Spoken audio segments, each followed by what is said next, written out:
थोरल्या बाजीरावांचे वडील हे श्रीवर्धनची देशमुखी होती ती जिंजरेकर सिद्दीकडनं होती त्यांना देशमुखी. अच्छा. त्याच्यामुळे नंतर जेव्हा बाजीरावांनी 1734ला मोहीम काढली जंजिरेकर सिद्दीच्या विरोधातली, तेव्हा त्यांनी थेट दंडाराजपुरीपर्यंत गेले आणि अशी स्थिती निर्माण झाली की आता जंजिरा जिंकायचा. तेवढ्यात त्यांनी तह केला यांच्याशी, मराठ्यांची, आणि सांगितलं की तुम्ही सगळं जे काय असेल माझं ते घ्या, पण मला माझे फक्त 5 किल्ले ठेवू द्या.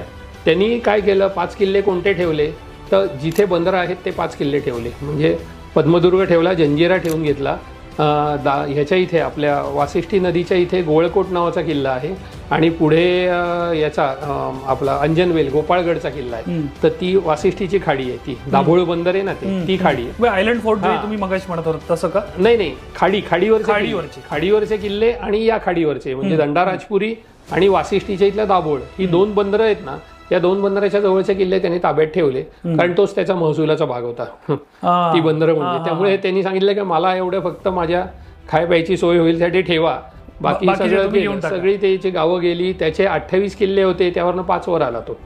त्यामुळे साम्राज्य मोठं होतं जंजिरेकर सिद्दीचं, त्यामुळे त्याला हरवणं तेवढं सोपं नव्हतं. म्हणजे त्याच्यावरही महाराजांनी 2 अटेम्प्ट केले, ह्यांनी केले, पण ह्यांनी इथे त्यांनी जरा काय हुशारी केली आणि तह करून घेतला याच्यामध्ये.